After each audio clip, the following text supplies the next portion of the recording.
Hey guys, Adam here, and today I wanted to give you a bit of a preview into Marketing 101, essentially cover the basics of segmentation, targeting, and positioning, because these three simple marketing concepts are responsible for creating the backbone, the foundation, the core principles of pretty much every marketing campaign that I ever launch, whether we're launching them for small businesses or for multinational billion-dollar companies. It always comes back to these core fundamental things. So I thought, hey, what better opportunity than to walk you through just exactly these three principles, what they mean, and how they work so you can apply them to whatever business or whatever marketing venture you want. Now, full disclosure, this is a bit of a sneak peek because I actually literally just finished pressing record, or the stop record button, on a more polished or more updated version of this. But I thought we'd have a little bit of a chat here. We'd get down and I'd break out the iPad, jot up some things, show you some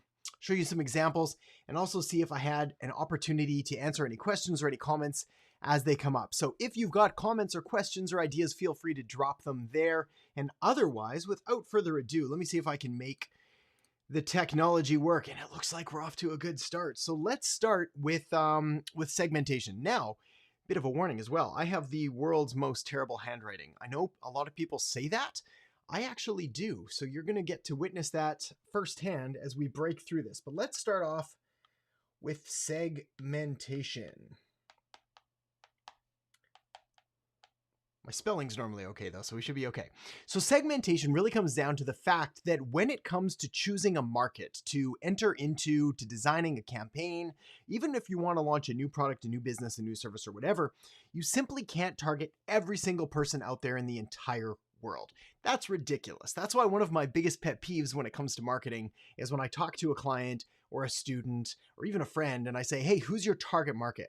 And they say, everyone, or people with money, which is just like immediately makes me uncomfortable, because the reality is not only can you not target every single person, even if you think your product is perfect for them, it would be cost prohibitive. It would be outrageously expensive to try to reach everybody. Not to mention, everybody is not going to be the best fit for your product. Speaking from experience, there's people out there you don't want to work with. So you've got to be really crystal clear about who it is exactly that you do want to work with. So the way that we do that is we first take a look at the entire world or market or industry or whoever it is that we have, and we start breaking them out into different segments, pockets of people, little groups of people. Some could be larger, some could be smaller.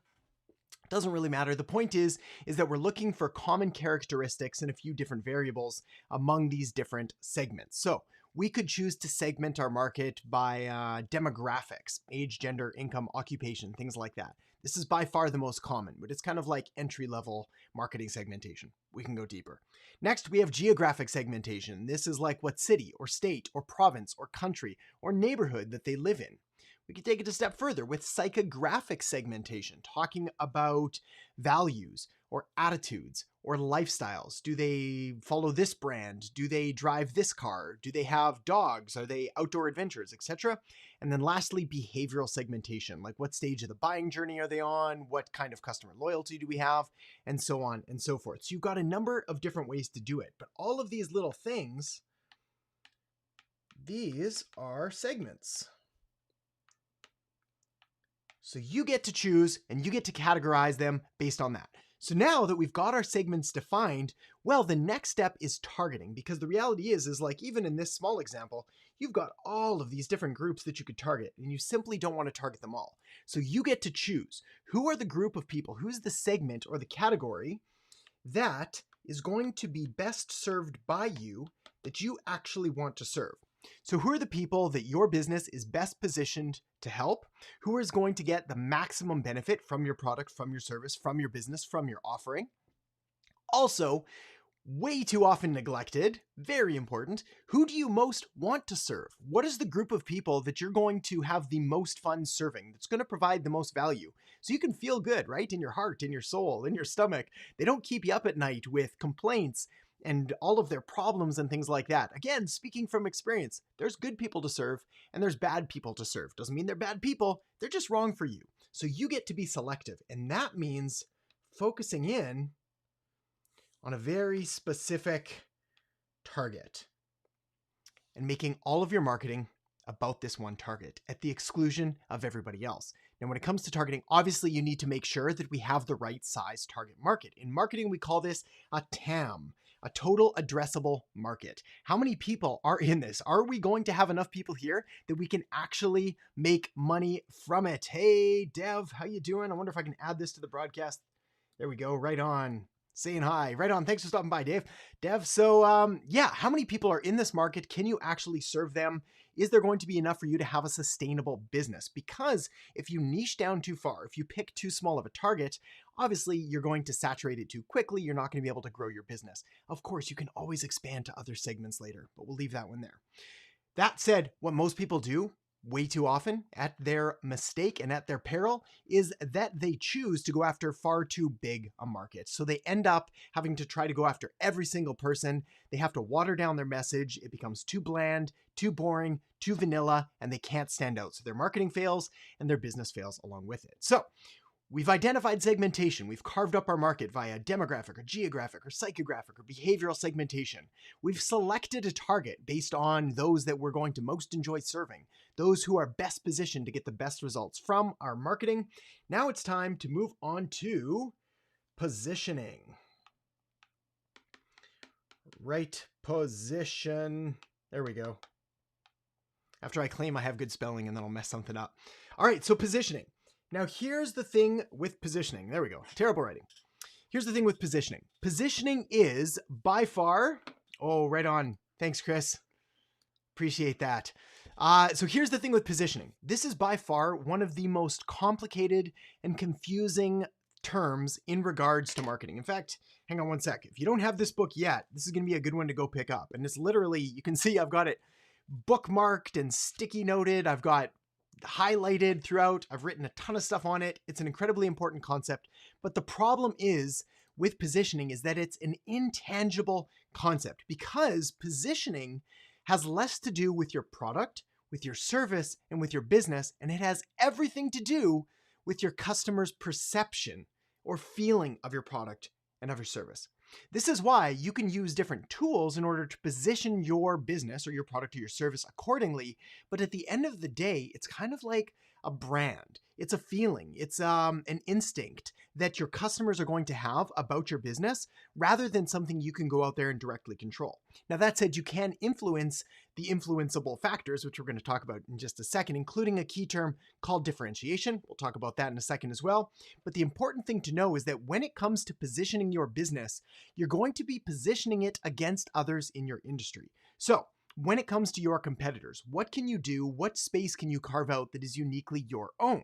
Are you better, faster, cheaper, more family-friendly, more luxurious, more rebellious, more avant-garde, more creative, more analytical, whatever it is? And the best way to do this is something called a positioning map. Positioning maps are something I use all the time, like literally probably every single day, even to just remind myself of the brands and the businesses that I'm working with and what space we want to occupy, even if I just reference it. Now, when it comes to a positioning map, you typically plot two different variables. They could be anything. The normal easy ones are quality and price. So we can plot those out. And what you would want to do is you would want to basically take your business and let's say that you're going to go for the highest quality and also a high price. You're going to go for that luxury top end of the market. Well, what you would do is you would simply plot your blue business dot right there. And this becomes your area that you want to own in the customer's mind. Hey, VJ and Impulse Sound. Great to have you guys. Thanks for stopping by. Then what you want to do is you want to take a look at your competitors in this space and you want to find out where they stand so you can position yourself accordingly. So for example, let's say you've got your competitor and they're equally expensive. So they're over here on the right side, but they're a lower quality. So we can put them there. You're going to try to beat them on quality. And let's say then you've got like your budget people way down here, low quality, low price. They're going for that economical, family-friendly style of the market. We're going to put them right down there. Again, what's important, at least in regards to this map, is that you'll find an axis that I've drawn here that most brands are going to tend to follow. Because if you have really high quality and really low price, you're not going to have the margins and you go out of business. On the other hand, if you have really high price and really low quality, nobody's going to buy your stuff. So this is just one simple example of where you could position things. But you could take it a step further and you could have, let's say, like 2-door cars versus 4-door cars. And you could have family. We're going to run out of space. And you could have luxury or sport. So then you could plot out, all right, well, what kind of a car do you have? Is it like in the 2-door? Is it more luxury? Is it more family? How's that going to plot out against the 4-door? And what you may find is you've got, I don't know, what's a 2-door family car? It might be a tough example to think of, but like we could go with something like I'm not sure what car would be a nice, small, easy, sporty type car, but we could put them, say, over here. We may realize there's a ton of luxury 2-doors over here. And that might realize, and obviously we're going to have a ton of family 4-doors, right? So we'll plot some of those there.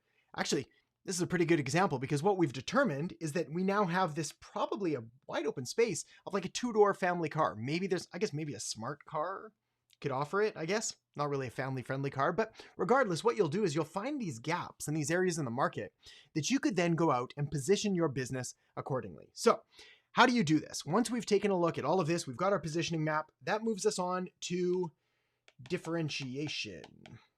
Differentiation. I'm totally going to run out of space. Close enough. Differentiation. How are you different than the competition?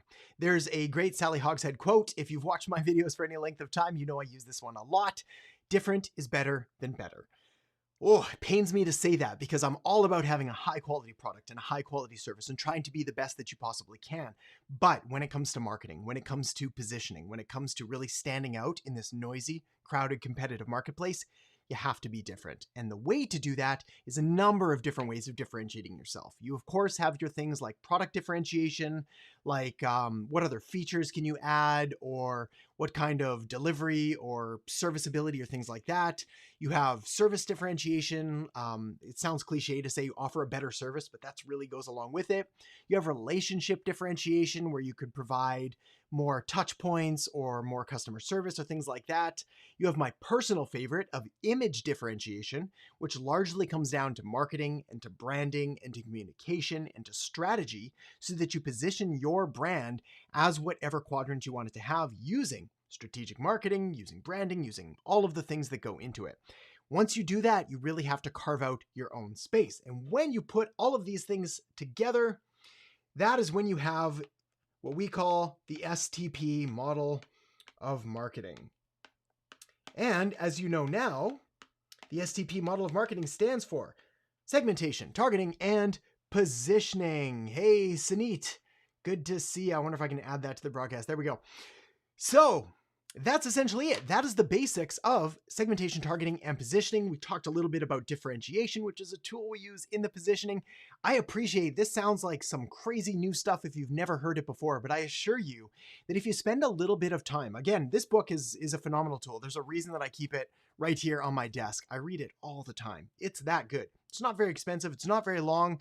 I think it's like 40 years old, which just goes to show you again the importance of understanding and of learning marketing principles, fundamental concepts, things that have stood the test of time and have been just as relevant for the last 10, 20, 40, 100, 1,000 years, and they will be in the next 10, 20, 40, 100, and so on years into the future. Once you learn these, you'll realize that human behavior is, as Dan Ariely, a behavioral economist, says, predictably irrational. You're going to be able to find things that have stood the test of time, though you will need to tweak the tactics and the tools.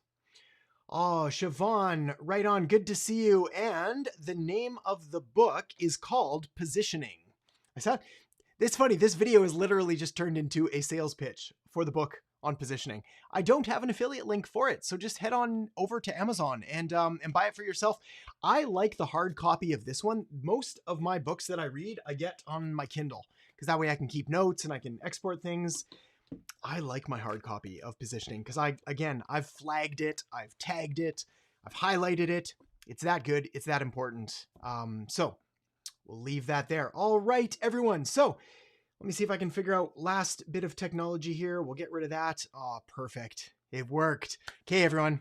Thanks so much for stopping by. Super great. Appreciate the comments, appreciate the questions, appreciate the engagement. Hope you got some value from that. Make sure to subscribe to the channel, give it a thumbs up, leave a comment, question, all of the rest. And I believe we've got our next video coming out tomorrow. So stay tuned for that. I think it's going live at 5 a.m. Pacific Standard Time, which is 8 a.m. Eastern Standard Time. And otherwise, we'll go from there. Okay, we do have a few minutes for questions, so let me see if I can hit some of these now. Noah asks, would you recommend going straight into freelancing right out of college or work at an agency or company first?